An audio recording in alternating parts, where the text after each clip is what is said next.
1% کا اضافہ کر چکے ہیں. ہر سال 1% عورتیں زیادہ استعمال کر رہی ہیں فیملی پلاننگ کے طریقوں کو. جی. ہم سمجھتے ہیں کہ ہم نے تھوڑا سا 3-4% کا اضافہ پچھلے 5 سالوں میں کیا ہے عورتوں کے اندر جو فیملی پلاننگ کے طریقے یوز کرنے کا.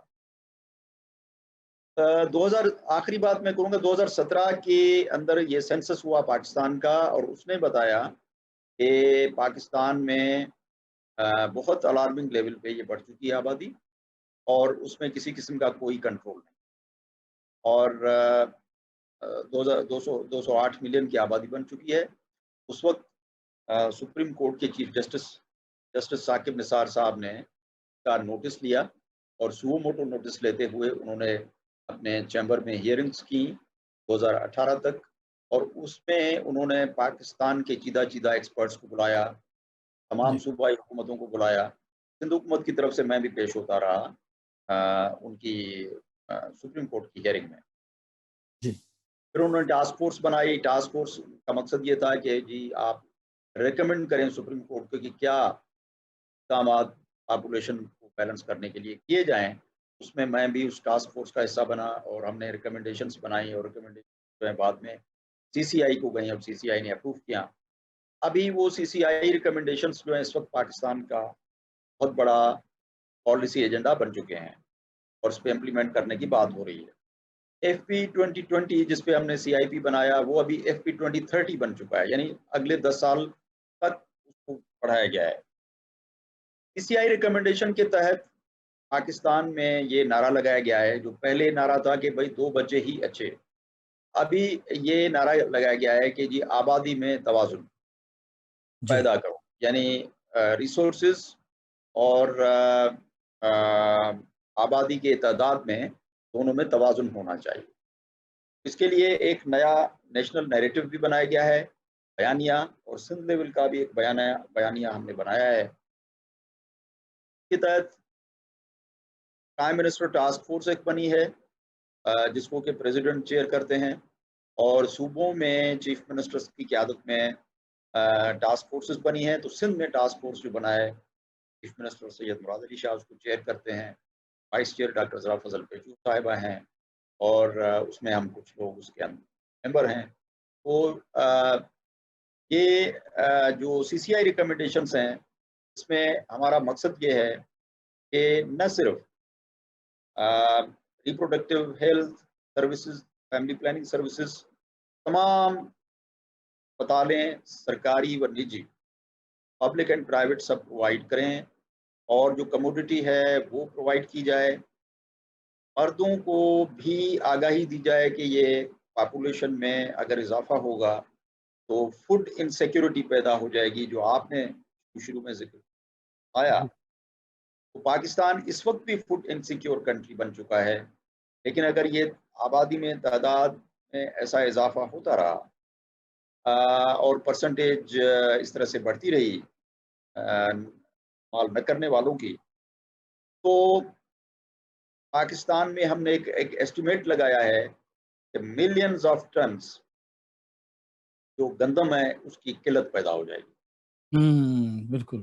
پاکستان میں اسکولوں کے لیے، بچوں کے لیے اسکول کم پڑ جائیں گے.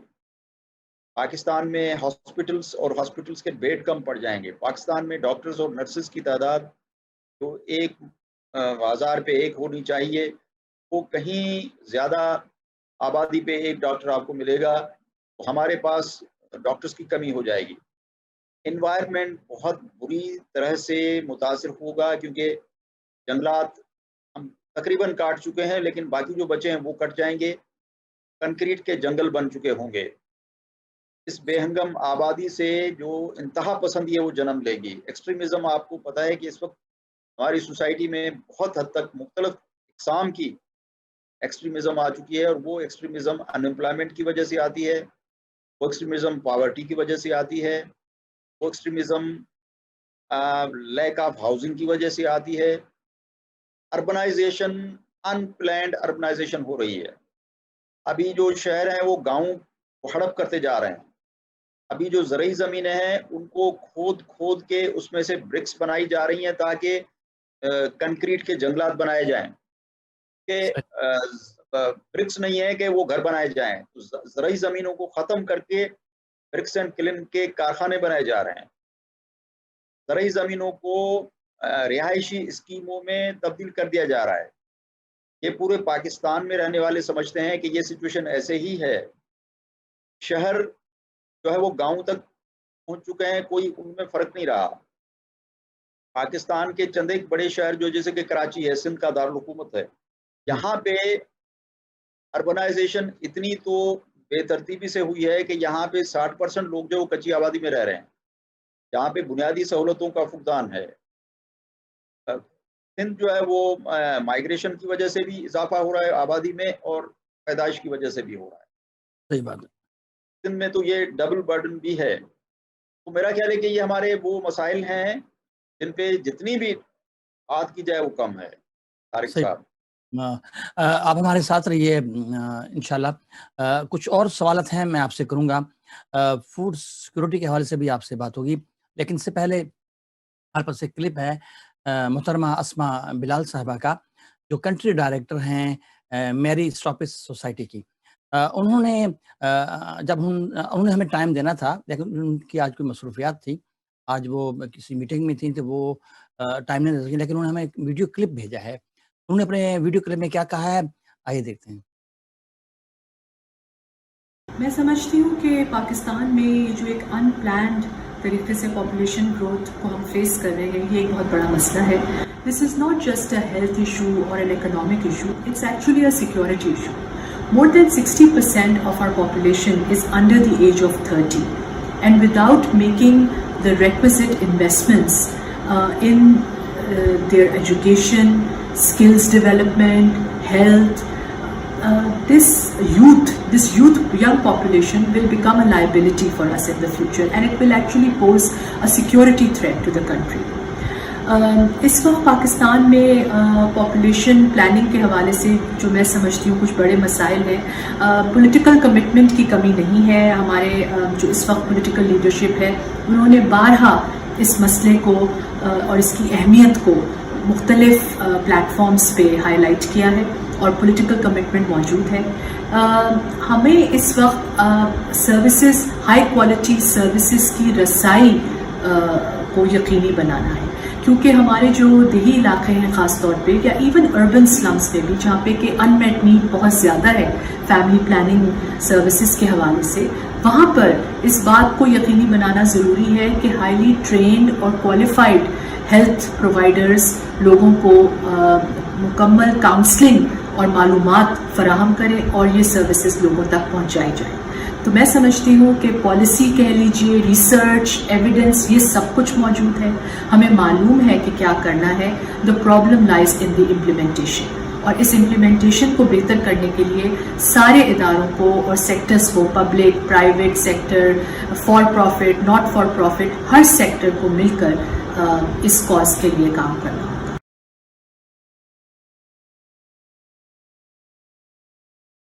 جی، اسما بلال صاحبہ جو کنٹری ڈائریکٹر ہیں میری اسٹاپٹ سوسائٹی کی، انہوں نے اپنے اس بیان میں یہی کہا کہ جو خاص طور پر جو آج کل کی جو آبادی کو اگر کنٹرول اگر ہم اس وقت تک کر سکتے ہیں جب تک ہمیں اویئرنس نہیں ہوگی، ان چیزوں کا بڑا خیال رکھا گا۔ ڈاکٹر صاحب، بات پھر وہیں آ جاتی ہے کہ کیا پاکستان میں جو فوڈ سیکورٹی کے جو مسائل آنے والے ہیں جو اتنے شدید قسم کے ہیں، ان کو کس طرح سے ہماری حکومت، ہمارے ادارے کنٹرول کر پائیں گے؟ یہ ہمارے جو مسائل آ رہے ہیں وہ پاپولیشن کے بڑھنے کی وجہ سے، جی جی، ایسی کوئی راکٹ سائنس نہیں ہے کہ اس کو حل نہیں کیا جا سکتا۔ دنیا کے تمام ممالک نے، یا زیادہ تر ممالک نے، یا ترقی یافتہ ممالک نے، اور کئی ترقی پذیر ممالک ہیں، انہوں نے ان مسائل کو حل کیا ہے، کر کے دکھایا ہے۔ اگر ترقی یافتہ ممالک کو ہم چھوڑ دیں تو دو مثالیں ہم اپنے ممالک کی لیتے ہیں۔ ایک ہے بنگلہ دیش۔ جی بنگلہ دیش جو ہے وہ 1970 میں ملک بنا اور انہوں نے آزادی لی، اور انہوں نے تب سے لے کے فیصلہ کیا تھا، 2-3 فیصلے کیے تھے۔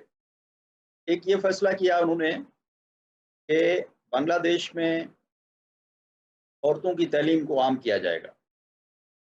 انہوں نے عورتوں کی تعلیم کو عام کیا، پرائمری پہ بھی عام کیا اور سیکنڈری لیول پہ بھی عام کیا۔ سیکنڈری لیول سے کالج اور یونیورسٹی بھی اتنی ہی ضروری ہے بچیوں کے لیے جتنا کہ بچوں کے لیے ضروری ہے، لیکن بچیوں کو سیکنڈری تعلیم تک لے جانے کا مقصد یہ ہے طارق صاحب جی جی کہ ان کی شادی ڈیلے ہو جاتی ہے، نیچرل حوالے سے یہ ڈیلے ہو جاتی ہے کیونکہ وہ پڑھ رہی ہوتی ہیں، جی تو ان کی شادی 18 سال کے بعد سکتی ہے، اور 18 سال کے بعد ہی شادی ہونی چاہیے۔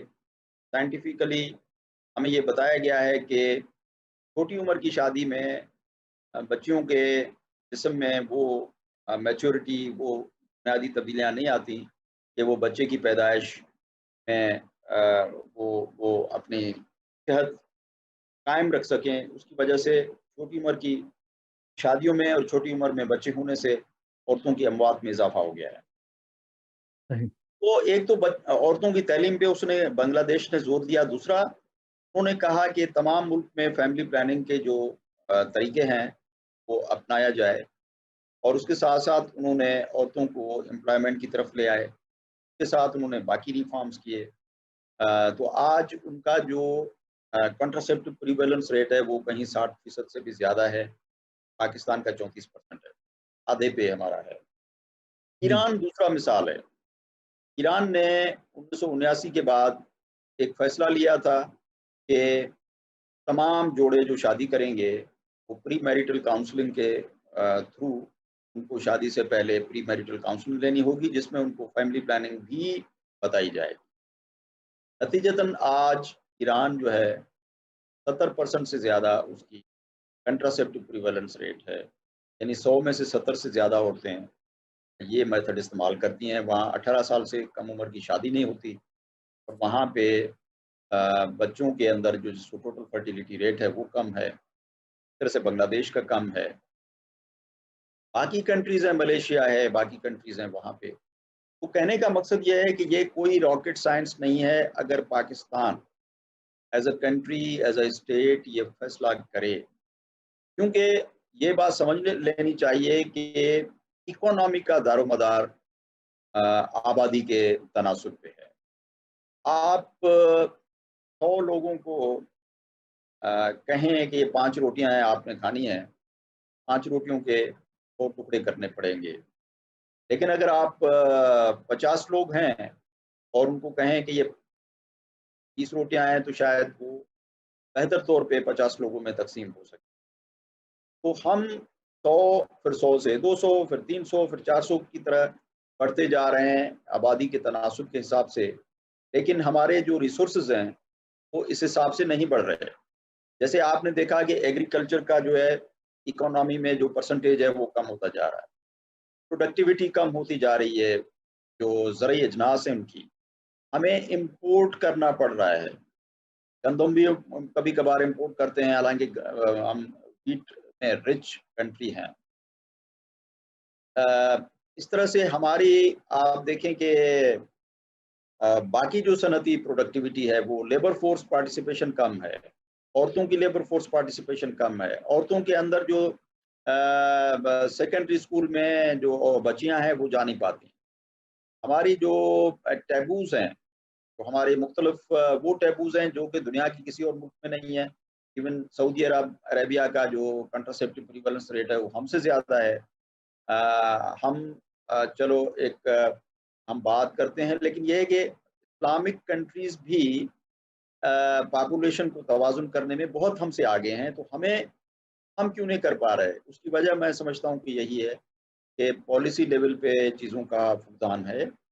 ہم جو ہے وہ اگر معیشت کو بہتر بنانے کی بات کرتے ہیں تو ہم کہتے ہیں کہ جی ہمارے ریزرو بڑھ جائیں، ہمارے ریمیٹنسز بڑھ جائیں، ہمارے جو ہے وہ انڈسٹریل پروڈکشن بڑھ جائے، لیکن ہم یہ نہیں دیکھتے کہ ہماری جو آبادی ہے وہ کوالٹی والی آبادی ہو۔ ہم یہ نہیں دیکھتے کہ ہماری کتنی لیبر فورس کتنی تعلیم یافتہ ہے، ہم یہ نہیں دیکھتے کہ ایک بندہ کمانے والا ہے اور 10 کھانے والے ہیں. بالکل صحیح. ایک کمائے گا تو 10 کھلا نہیں پائے گا. لہٰذا آبادی پہ جو توازن ہے وہ آپ اسے علیحدہ نہیں کر سکتے اکنامک ڈیولپمنٹ سے. پاورٹی جو ہے وہ اس پاکستان میں بہت زیادہ ہے. پاورٹی بڑھنے کی وجہ یہ ہے کہ گھر کے اندر ایک بندہ سب کو نہیں کھلا پا رہا، جس کی وجہ سے بچے میل نیوٹریشن کا شکار ہیں، مائیں میل نیوٹریشن کا شکار ہیں، ماؤں کی صحت کمپرومائز ہو رہی ہے، بچوں کی صحت وہ ٹھیک نہیں ہے. 10 بچے ہیں تو کوئی جو ہے وہ 10 کو تو نہیں پڑھا سکتا، وہ 10 نہیں پڑھ سکتے، جس کی وجہ سے کوئی الٹریٹ رہ جاتا ہے، کوئی ایکسٹریمسٹ بن جاتا ہے، کوئی جو ہے وہ نشے کا نارکوٹکس کو یوز کرنے والا بن جاتا ہے. ایک ہی گھر میں مختلف قسم کے جو ہے وہ غیر پیداواری عمل کے طور پہ بندے پیدا ہو جاتے ہیں، جن کا پیداواری عمل میں کوئی رول نہیں ہے. یہ بات میرے ہے. خیال ہے کہ یہ وہ باتیں ہیں جن پہ اور غور بالکل. کرنے کی. اچھا، اب ڈاکٹر صاحب بڑی اچھی آپ نے باتیں کی ماشاءاللہ.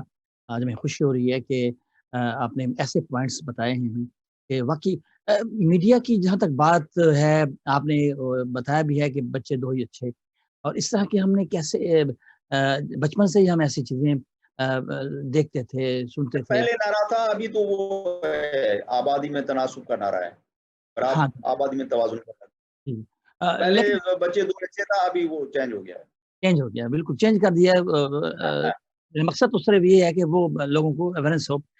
پھر بھی دیکھیں، میں میڈیا کی اس لیے بات کر رہا تھا کہ میڈیا تو اپنا ایک کردار اپنے طریقے سے ادا کرے گا، لیکن ریاست کو جو مسائل کے حل اور وسائل میں توازن کے لیے مزید کیا انقلابی اقدامات کرنے پڑیں؟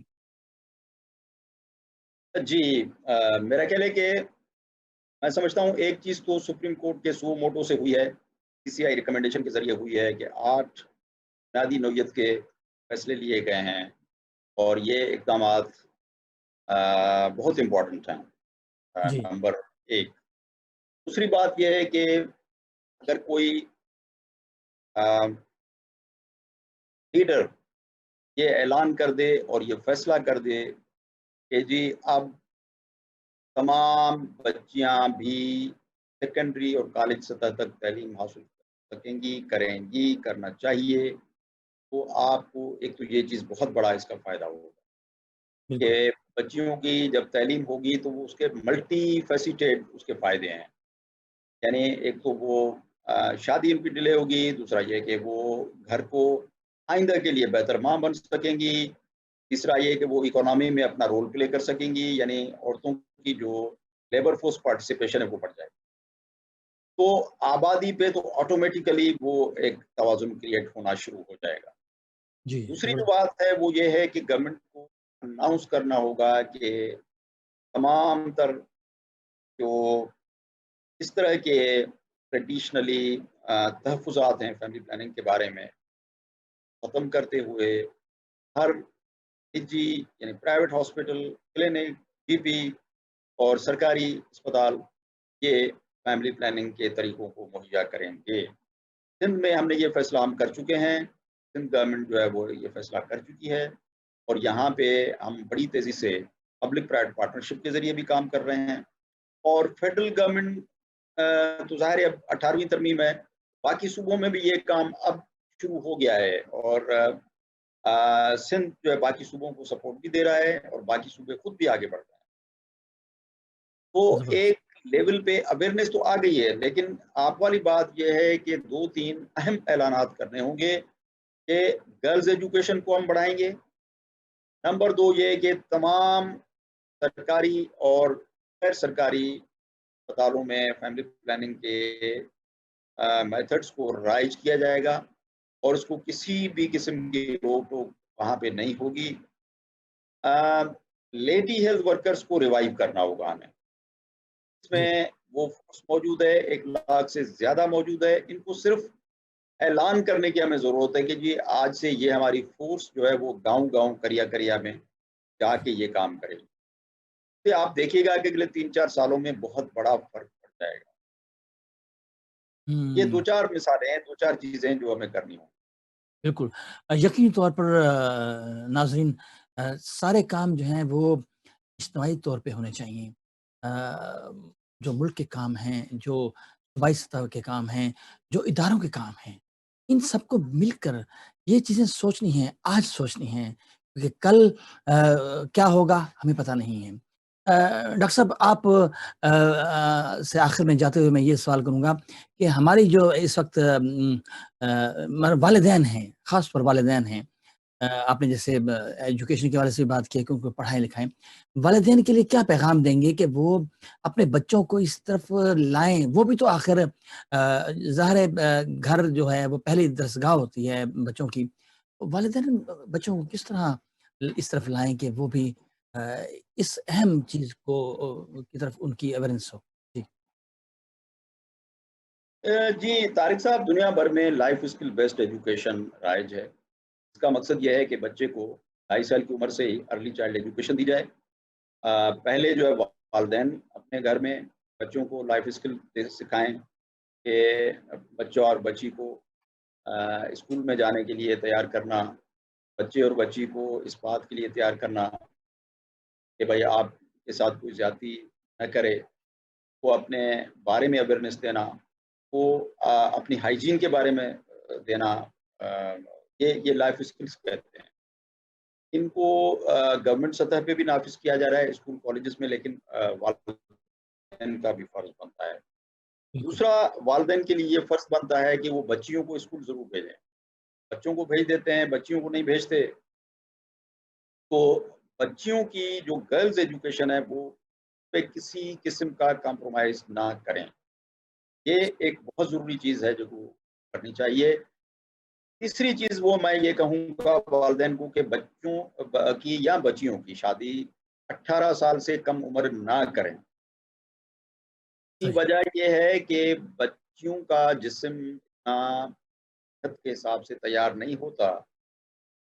ہم سمجھتے ہیں کہ ان کی شادی ہو جائے، لیکن وہ 18 سال کی بلوغت تک آنا بہت ضروری ہے تاکہ ان کا جسم کی صحت بات کی اجازت دے کہ وہ آگے جا کے مائیں بن سکیں، وہ صحت مند مائیں بنیں. اس کے لیے بھی والدین کو چاہیے کہ 18 سال سے کم عمر کی شادیاں نہ کرائیں. بچیوں کو ان کی تعلیم کے ساتھ ساتھ ان کی مرضی ضرور پوچھیں، ان پہ تھوپ نہ دیں اپنے فیصلے کہ ہم آپ کی شادی فلاں جگہ کر رہے ہیں. یہ ایک ٹریڈیشن ہے جو کہ ختم ہونا چاہیے. بچیوں سے بھی مشورے ہونے چاہیے، کیونکہ آگے جا کے جب ان کے مسائل پیدا ہوتے ہیں والدین مسائل حل کرنے کے لیے شاید موجود نہیں ہوتے، تو صحیح. وہ بچی وہ پوری زندگی اس کی زہر بن جاتی ہے. یہ وہ بیسک چیزیں ہیں جن کا ہمیں خیال کرنا ہوگا بچیوں اور بچوں کے حوالے سے. ڈاکٹر طالب لاشاری اور صاحب. ساتھ میں آخر میں یہ عرض کروں گا کہ میڈیا کا رول. جی جی آج مجھے خوشی ہے کہ کویت سے بیٹھ کے طارق صاحب آپ یہ پروگرام کر رہے ہیں. یہ اس بات کا ثبوت ہے کہ ہمارا میڈیا بہت اس چیز کو اہمیت دینے لگا ہے. ہمارے میڈیا فورمز جو انہیں بنائے ہیں. ابھی سالک مجید صاحب نے آپ سے رابطہ کروایا، وہ سالک صاحب خود بھی کافی اس پہ کام کر رہے ہیں.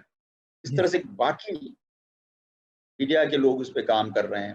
ہم نے جوڈیشری کو انوالو کیا ہے، ابھی پولیس ڈپارٹمنٹ کو انوالو کیا ہے تاکہ ان کو قانون اور قوانین جو موجود ہیں ان کے بارے میں اورینٹیشن کے بارے میں بتایا جائے کہ ان کو امپلیمنٹ کرنے کے لیے گورنمنٹ کیا کر رہی ہے، تاکہ ہمیں جوڈیشری کا اور پولیس کا اور میڈیا کا اور اکیڈمیا کا اور یونیورسٹیز کا تعاون حاصل ہو. بہت شکریہ ڈاکٹر صاحب.